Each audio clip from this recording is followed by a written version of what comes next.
Jumpa lagi bersama saya Wong Ganteng sak donya, Mbak. Alhamdulillah. Bagaimana saya bisa membantu? Tolong untuk tidak disebutkan nama dan identitas siapapun, Mbak, dalam percakapan kita kali ini, karena pastinya akan kami angkat di YouTube sebagai sumber informasi buat teman-teman semuanya. Bagaimana ceritanya ini? Saya membantu sampean? Pengen minta tolong. Sik, Mbak.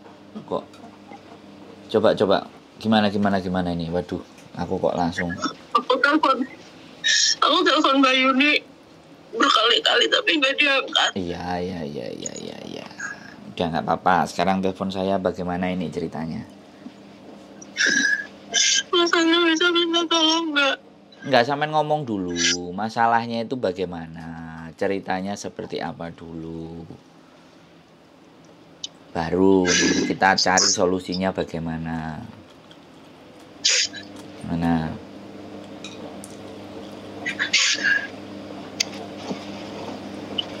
Anak aku diambil. Apa? Anaknya diambil. Oh, anak aku diambil kakak aku tanpa izin aku. Oh, di Indonesia. Anak sama suamiku diusir sama kakakku. Aku nggak bisa berbuat apa-apa. Oke, sebentar. Terus, jadi anak sampean di Indonesia. Anak aku di Indonesia. Sama suamiku. Oke. Sekarang ditenangin dulu. Cari tisu apa dulu. Diusap dulu air matanya. Kita ngomong pelan-pelan. Semuanya pasti ada solusinya. Gimana? Pelan-pelan. Aku tuh menikah dengan suami pertama 11 tahun yang lalu. Dia meninggal karena kecelakaan. Terus aku berangkat ke Hong Kong. Aku nitipin anakku sama kakak tertuaku yang perempuan karena aku nggak punya saudara perempuan yang lain. Sementara keluarga almarhum suamiku juga tidak mau kerepotan. Aku punya hak penuh atas anak aku. Ya, betul. Aku bawa pulang anak aku ke rumah aku. Aku titip ke bapak, aku titip ke kakakku karena memang aku juga sudah gak punya mama. Aku pamit ke bapak, aku pamit ke keluarga aku semua. Aku berangkat ke Hong Kong dengan ditipin anak ke kakakku.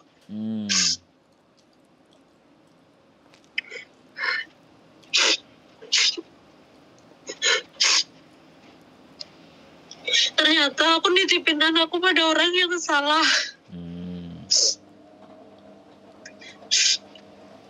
Kakakku mencoba menguasai anakku dengan merubah identitas diri dia. Dari mulai memindahkan nama dia dari kartu kakakku ke kartu kakak dia.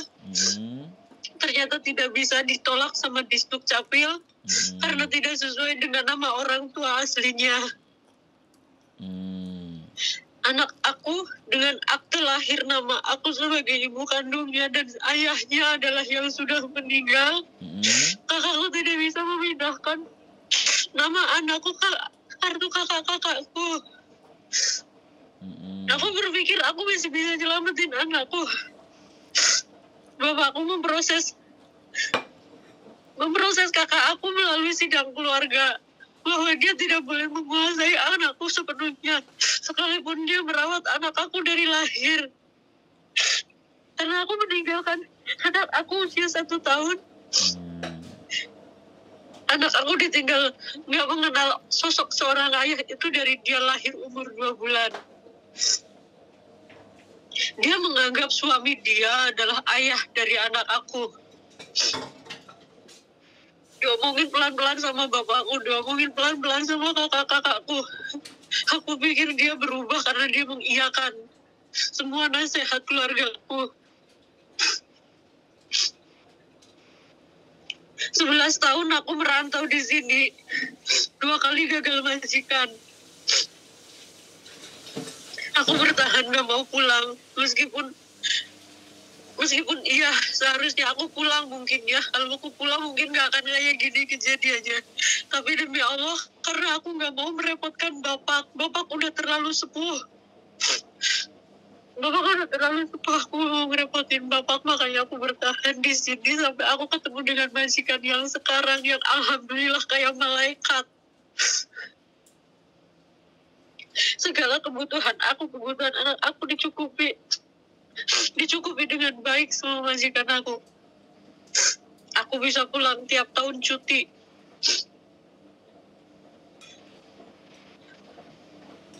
Tahun 2018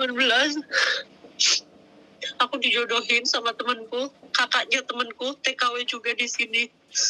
Kadarullah kita nggak berjodoh, setelah 3 tahun aku menjadi tunangannya.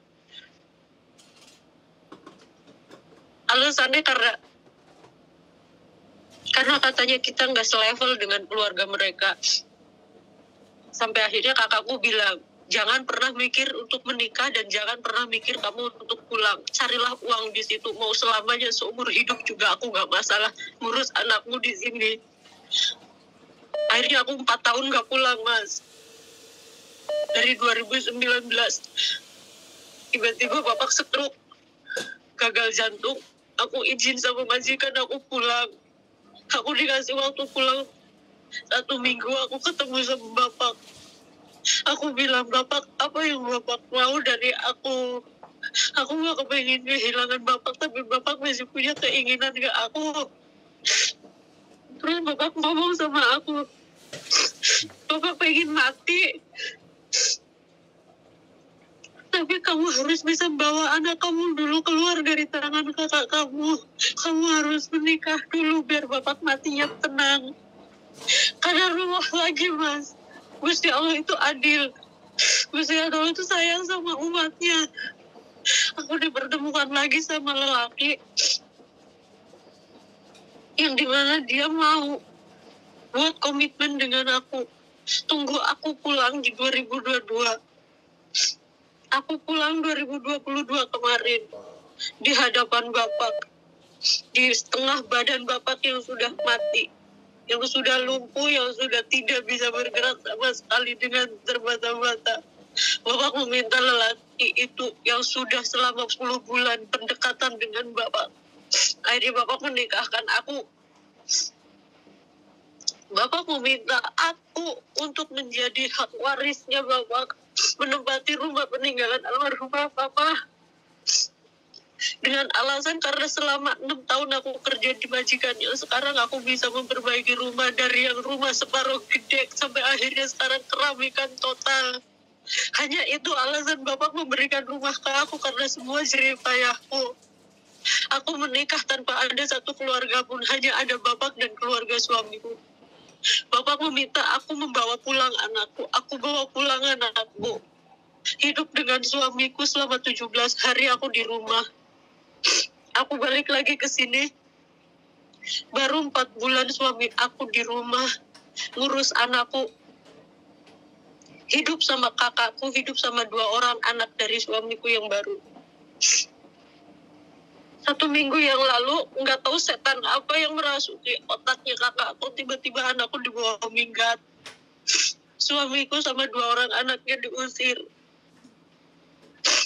Aku pengen mengambil hak asuh anak aku lagi, Mas. Gimana caranya, bantu aku? Bantu aku, gimana caranya? Aku diblokir sama kakak-kakakku semua, bahkan HP anakku pun tidak dikasih. Aku gak bisa hubungan dengan anakku.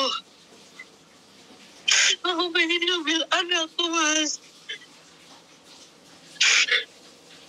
Oke. Kasih tahu aku gimana caranya bawa anak aku pulang lagi. Oke. Sekarang sampean tenang dulu, ganti saya ngomong ya. Aku jujur, Mas Andro, kalau bukan karena rintihan anak sambungku 2 sama anak sambungku yang terakhir, aku jujur ya, aku udah coba bunuh diri 2 kali, tapi terselamatkan sama majikanku. Aku 3 minggu gak komunikasi sama anak, itu sakit, Mas.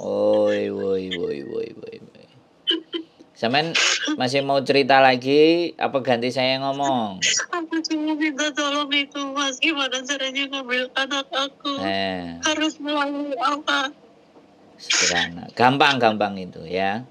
sekarang sampean diem dulu ya. Sampean ganti. Kalau sampean cerita terus, aku dengerin terus. Saya harus ngomong apa saya harus dengerin? Saya tanya dulu. Halo. Saya dengerin. Oke. Gantian ya. Kalau saya yang dengerin, sampean yang saya yang ngomong, sampean yang diem ya. Di apa namanya? Cari tisu dulu atau dicari apa namanya? Sapu tangan atau apa deh, di lap dulu supaya tenang. Karena kalau saya ngomong posisi sampean masih meratap, masih begitu, makanya akan sulat. Aku sampai ngomongnya kebelibet-belibet sampai nanti akhirnya sampean sulit memahaminya. Jadi gini, Mbak. Pertanyaan saya satu, dijawabnya pendek aja. Kondisi anak sampean kalau toh pun diambil sama mbaknya sampean itu, dia diperlakukan secara baik nggak? Yang pertama itu yang kita harus. Asal dia nurut sama kakak saya, dia baik. Oke. Tapi ketika anak saya yang masih usia SD, dia nakal, apapun itu, entah di rumah atau di luar rumah, dia pulang akan dipukul. Oke. Karena ada banyak saksi mata yang melihat. Oke, sudah cukup itu. Akte lahir atas nama sampean kan? Iya. Oke, kalau akte lahir atas nama sampean, hak asuh harus sampean, tapi anak itu dikuasai oleh kakak. Itu hal yang gampang sekali buat saya. Ya, sangat sederhana. Sampean mau ini dibawa ke meja hijau atau diperkarakan atau secara kekeluargaan gitu aja. Kalau sampean mau ini digunakan pakai cara kekeluargaan, sampean pulang, ya. Sampean pulang, sampean ngomong baik-baik, sampean bicara baik-baik, sampean datangi baik-baik. Itu kalau pakai acara kekeluargaan. Tapi kalau sampean mau di meja hijau kan, saya punya 2 pengacara. Tergantung sampean nih, kuat-kuatan mau memperjuangkan hak sampean atau bagaimana. Itu sederhana sekali, Mbak. So simple, ya. Gak usah sampean pakai nangis juga. Mungkin iya, saya ngerti sampean ibunya, sampean sedih, sampean memperjuangkan, sampean memberikan yang terbaik. Ya, saya merasakan itu. Tapi sekali lagi, setiap masalah pasti ada solusi. Jadi sampean harus tenang, ya. Gak usah khawatir. Selama akte itu masih atas nama sampean sebagai orang tua, itu gampang banget diambil gitu loh. Kita bisa, makanya ada 2 cara. Sampean mau diambil pakai cara kekeluargaan, apa kita sidangkan, atau kita meja hijaukan, atau kita tuntut. Jadi itu saja, sampean bisa pikirkan baik-baik. Kalau cuman urusan begini mah, saya rasa sampean nggak perlu bunuh diri. Tolong ya, please. Jangan sampai ada terlintas di pikiran sampean hal-hal semacam itu.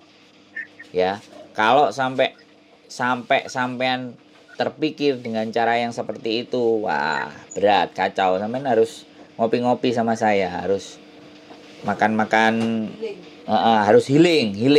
Artinya itu harus relax, santai gitu loh. Ya, jadi nggak usah bingung, nggak usah khawatir. Diajak berunding suami sampean yang baru tadi, ya, apa yang saya sampaikan. Jadi mau pakai cara kekerasan enggak sih? Mau pakai cara kekeluargaan atau mau pakai cara meja hijau? Itu sederhana sekali, Mbak. Itu urusan bukan urusan yang berat buat sampean. Yang menjadi berat itu gini. Ketika sampean meninggalkan majikan sampean terus pulang, yang berat itu di situ gitu. Dapat dari mana uangnya kan, intinya kan di situ sih sebenarnya. Tapi sampean posisi ada di sini, kita ambil hak asuhnya dia bisa. Jadi yang turun tangan nanti polisi atau pegawai pengadilan, jadi nggak perlu sampean. Itu hal yang sederhana, Mbak. Wes, sampean piye saiki? Sudah punya pandangan nggak? Ya, ayo, atau apa yang diresahkan lagi? Apa masalahnya? Coba ngomong lagi sama saya. Ayo, giliran sampean yang ngomong. Aku 4 menit, sampean 10 menit nggak apa-apa. Wis, 4 menit itu sudah bisa menyelesaikan sesuatu aku. Nah, sekarang sampean mau cerita apa lagi? Ayo, tak dengerin. Lepaskan semuanya. Tuangkan ke sini, ceritakan ke saya. Ayo. Gimana? Ada lagi? Ayo. Mana yang mau dibahas? Kalau aku pribadi, Mas, aku udah pakai cara kekeluargaan. Dan selamanya pun aku nggak akan pakai acara-acara yang ke jalur hukum, karena aku menghormati dia, kakakku. Sekalipun aku udah ditempelengin habis-habisan, aku disiksa habis-habisan pakai kekerasan fisik, ninggalin luka sampai aku balik ke sini, majikan yang ngobatin. 3 bulan pengobatan. Aku di sini loh baru 5 bulan setelah cuti. Majikanku tahu ada luka besar di tenggorokan aku. Sampai aku baru bisa ngomong itu baru sebulan setengah ini, ngomong lancar. Karena aku bawa luka dari sana. Sampai kapanpun aku nggak akan pakai jalur hukum, karena aku tahu resikonya. Dia akan sangat-sangat malu, dia akan lebih membenci saya, dia akan lebih membenci anak saya yang saya jaga itu anak saya. Suami saya ngomong, kita pelan-pelan, kita tunggu kamu pulang. Tapi maksud aku, sembari nunggu aku pulang itu tolong biar suami aku aja yang ngurus anakku, karena dia udah punya hak, dia tanggung jawab, dia punya kewajiban ngurus anak aku. Jangan diambil secara paksa kayak gini. Suamiku diusir, anakku diambil. Suamiku nggak boleh ketemu, suamiku dihina-hina. Dihina apapun kita berdua, kita nggak masalah, Mas. Tapi jangan bawa pergi anak aku. Biarin, kalau memang dia nggak ikhlas, nggak ridho rumahnya ditempatin sama suamiku atau sama aku, sama anak-anak, kita bisa pergi kok, kita bisa ngontrak rumah dulu kok. Tapi jangan diambil anak aku. Maksud aku tuh kayak gitu, kamu nggak mau aku sama suamiku sama anak-anak tinggal di rumah ini, ya nggak apa-apa, kita pergi. Biarin, anakku di bawah suamiku, dia juga udah tanggung jawab, dia lebih berhak. Nah ini suamiku diusir, semua diusir, anakku dibawa minggat. 11 tahun itu bukan waktu yang sebentar, Mas, untuk anak aku mendapatkan semuanya dari aku, tapi diambil sama dia. Entah itu materi, entah itu tabungan dia, entah itu perhiasan dia. Semua habis dijualin kakakku, tabungan habis diambilin kakakku. Aku nggak pernah nuntut untuk dikembaliin, aku nggak pernah marah. Aku bersikap legowonya apa? Dia merawat anakku, sebelku yang anakku. Itu dia yang merawat. Aku masih menghormatinya di sini. Suaminya kalah judi online yang harus bayarin pinjolnya aku pun nggak marah, Mas. Tapi untuk kali ini setelah aku menikah, Bu, ya udah jangan ganggu rumah tanggaku, jangan ganggu anakku. Aku kalau nggak punya saksi mata, nggak punya bukti kekerasan yang dilakukan terhadap anak saya, kalau dia salah, aku nggak akan sesedih ini, Mas. Aku akan bisa legowo selama 1 tahun lagi aku pulang. Aku cuma pengen anakku dibalikin lagi ke suamiku, biar suamiku yang ngerawat.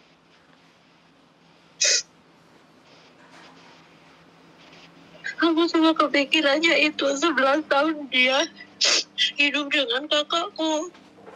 Anakku nunjukin kok luka-lukanya ke aku.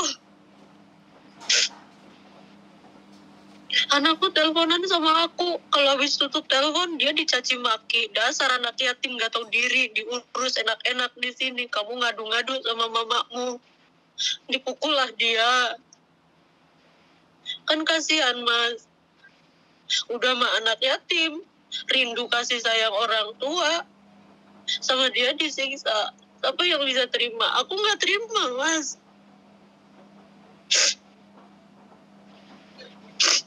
Aku mau ngomong baik-baik sama dia. Nomorku aja diblokir. Anakku aja sekarang gak pegang HP, gak bisa dihubungin. Suami dia ngeblokir aku, ngeblokir semuanya. Aku mau minta mediasi lewat siapa?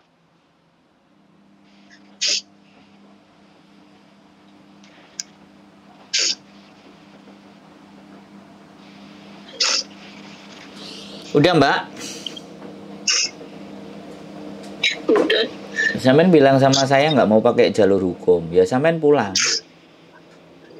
Bisa nggak sampean pulang? Aku masih 1 tahun lagi pulangnya. Nah, aku oke. minta cuti bulan ini nggak dikasih. Oke, jadi pilihannya nggak ada. Sampean berdoa sama Tuhan Yang Maha Esa, sama Gusti Allah. Sampean diajak jalur hukum nggak mau, dan sampean nggak akan mau ngambil.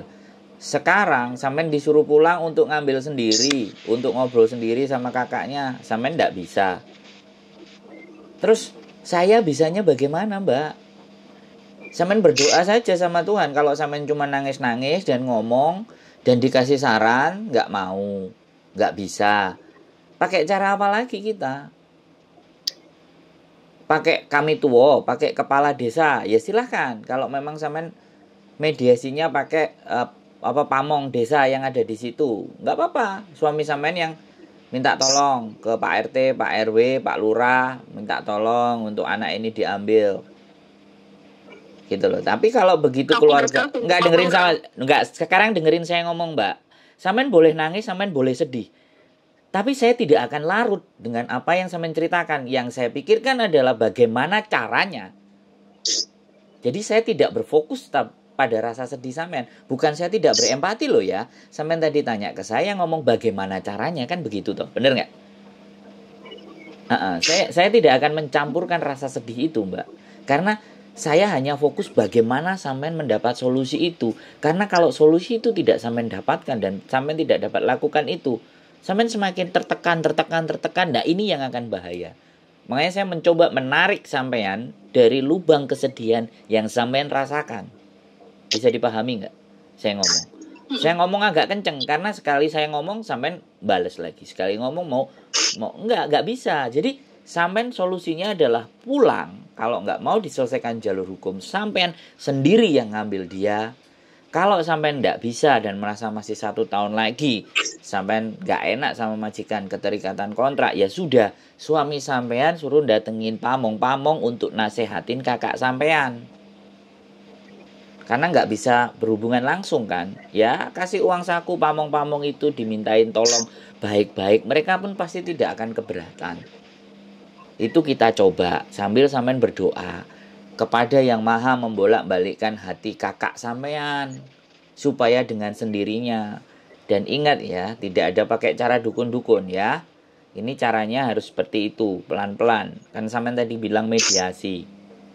Ya, suaminya sampean suruh datengin pamong berapa 1 2 3 untuk gantian ngomong. Pasti kalau pamong itu demi warganya itu pasti akan dilakukan. Walaupun beda desa, beda apa, ya cari pamong yang setempat itu. Karena pamong mau nggak mau kan pasti suaranya didengerin. Tapi kalau kakak sampean gelap mata, ya, karena hanya gara-gara ingin menguasai warisan tersebut, ambil paksa, ini sudah kriminal, Mbak. Nggak bisa dibiarin. Tapi nek sampean tetap memaksa itu saudara, mulio, Mbak, mulio. Marekno urusane, jangan mikir cari uang terus. Bisa dipahami nggak sampean? Paham nggak? Ayo kita pakai logika. Aku ngerti sampean sedih, tapi saatnya kita berpikir pakai logika, jangan pakai perasaan. Aku ngerti sampean yang melahirkan, sampean yang mengusahakan, sampean sayang dan cinta sama keluarga. Tapi kalau sampean tidak ada di sana, terus kon kudu piye, Mbak? Menyelesaikan urusan ini. Karena point of view, artinya urusan ini adalah, aku rasa tidak ada hubungannya semuanya kecuali hanya warisan. Ya kan, dia mengharapkan warisan. Mungkin sampean harus nulis warisan bahwa saya menyerahkan ini kepada kakak saya atau keluarga saya kembalikan ke keluarga, silakan mereka ribut, silakan rebutkan, silahkan harta warisan ini saya serahkan. Nah, mungkin ada surat pernyataan seperti itu yang meminta rumah itu yang dari orang tua sampean gitu loh. Ya udah, gitu aja kan sebenarnya masalahnya. Dari inti persoalannya ini kan ada harta yang mereka harapin kan dari sampean. Bukan sekedar anak yang dia minta, tapi harta ini loh mau dikasihkan ke mereka lagi gitu. Ya nggak tahu bersaudara ada berapa. Tapi menurut saya motifnya hanya itu. Nah, kalau teman ditempatin aja, terus ditempatin, sampean balik ke situ lagi, sampean gugat-gugat lagi kan masih bisa. Tapi kalau sampean bikin surat pernyataan, ya kan, bahwa saya serahkan kembali ini buat mereka semuanya agar mereka bahagia. Nah, kemungkinan besar, itu harus sampean yang pulang karena atas nama sampean rumah itu. Bisa dipahami nggak? Paham. Nah, jadi please cuci muka, ya, ambil wudhu. Kalau sampean muslim ya silahkan ibadah, tenangkan hati dulu. Ya. Aku masih pakai ruku. Nah, ya sudah, wis. Ya, dan Mas Andoro, aku boleh ngomong dulu nggak? Silakan. Barusan Mas Andoro bilang katanya mediasi lewat Pak Lurah. Aku dengan suami itu udah sama-sama komunikasi dengan Pak Lurah. Terus gimana? Suamiku datang ke tempat Pak Lurah. Terus? Karena kebetulan memang kakakku kerja sebagai sekretaris desa. Wah, keren loh. Terus lanjut. Gak mempan. Jadi kemarin itu hari Jumat, suami aku pulang ke tempat kerjanya di Jakarta. Cari. Aku bilang, ayah ketemu ya sama Pak Lurah sana. Kita nggak bisa ngomong tanpa ada orang yang membantu. Aku bilang gitu. Hasilnya Yaudah, aja. Ayah ke rumah Pak Lurah. Hasilnya aja gimana? Ke rumah Pak Lurah. Hasil video gimana? call sama aku minta tolong sama Pak Lurah. Aku Terus? ceritain semuanya. Terus Pak Lurah sama Bu Lurah itu besokannya ngomong sama kakakku. Terus kemarin hari Minggu itu Pak Lurah telepon ke aku sama suamiku. Kita bertiga teleponan. Terus? Kakakku ngasih jawaban bahwa dia tidak ridho rumah itu ditempatin aku sama suamiku sama anak-anakku. Terus yang kedua, kakakku ngasih jawaban ke Pak Lurah. Aku 11 tahun ngerawat anaknya dia. Dengan segala fasilitas keenakan yang dia dapat, fasilitas tunjangan apapun yang dia dapat dari saya pribadi, gaji saya di sini, apapun yang dia mau semuanya tercukupi sama aku, dan aku nggak ridho dia